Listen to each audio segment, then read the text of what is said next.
So local people here on the ground who believed Darlene Foster, who trusted her, they could be screwed Straight down the if bus lane. Bradley gets her way. 03030 80 55 55 if you want to participate in the debate this morning. We've been hearing, the Nolan Show's been hearing from quite a few people who've been telling us that we're going to be in dire financial trouble. The massive house crowd super sale event now on. If you choose Superfast Fibre from BT, you not only get our most powerful hub, you get to choose another bit of kit worth up to £179.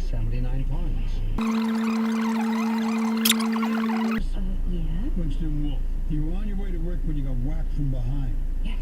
It was horrible. Well, I know someone who put you out of your misery. Here they are now. Taxi Brian. If you can't drive the car after an accident, unlike some insurers, Direct Line will get you a taxi and recover your car.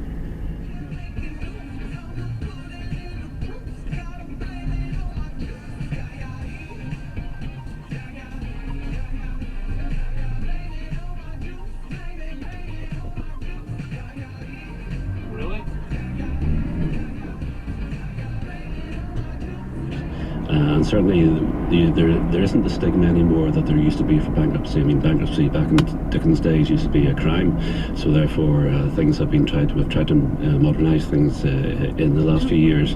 So I think the stigma has disappeared to a certain extent, and people realise that bankruptcy and the use of debt relief orders. For creating memories with friends, for expecting the unexpected. Saturday nights at Wolsey's, liberating bank.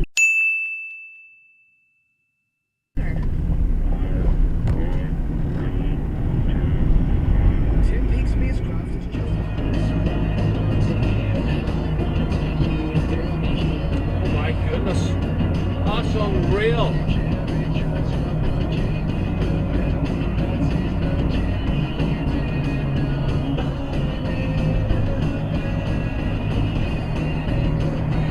Unreal happening there.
To actually go out and vote.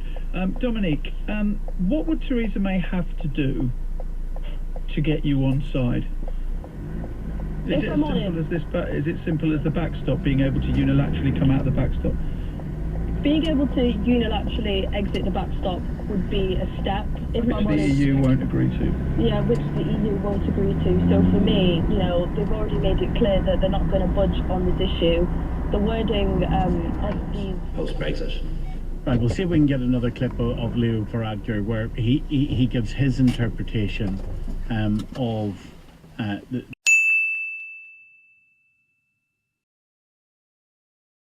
the backstop. Stephen Farry, the Alliance Deputy Leader, with us this morning. Good morning to you, Stephen. Good morning, Stephen. Good morning. How do you interpret this?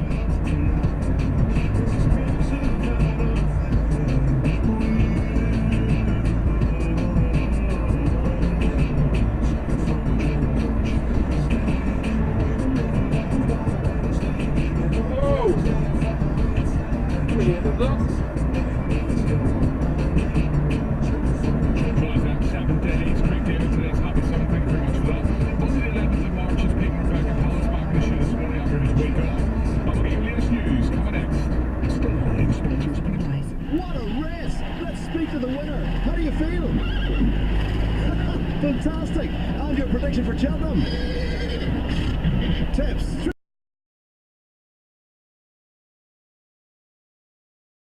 straight from the horse's mouth in the Daily Mirror's Guide to Cheltenham, plus an exclusive double the odds bet at McLean Bookmakers. All this week in the Daily Mirror. Conditions apply. OMG! Subway Savers just got even more savorlicious. Choose your savor. People like Jacob Rees-Mogg, who voted against it, say if Brexit looks in peril, they might change their vote. So I think if it did actually start to look very close in a vote, there is a chance that then, to get the 40 votes she needs, on top of people who to bring to our attention, was about Eurosceptics and the ERG. You mentioned there David Davis broke ranks and voted really for smart. the That deal. was. Of course, one of the things that's going around, I spoke about this briefly with James Cleverly, who of course himself is a Brexiteer, Conservative MP, Deputy Chair of the party, that there is this concern.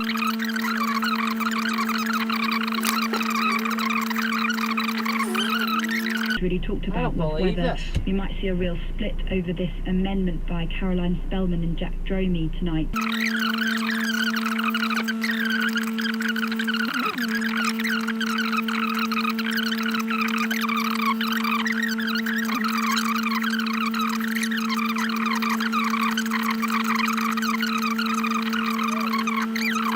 Sort of really think in 24-hour cycles, but if I was going to try and think in a 7-day cycle, dare yourself. Yeah, I dare myself to think in a 7-day cycle. I think that one of the most interesting things is what might be what happens tomorrow on the Article 50 extension vote, if we get there, which I think we will. I think that then we'll start to see some amendments which try and spell out exactly what should happen over that extension period. And one of the things that I think will be more popular amongst MPs is indicative votes, which is this idea that first kind of came from a few cabinet ministers, but has now seized, some popularity. But basically, you give Parliament the option to vote on lots of different Brexit outcomes: a second referendum, a Norway-style single market deal, to try and figure out if there's a majority for anything at all. Now, some cabinet ministers think that would be quite useful because it might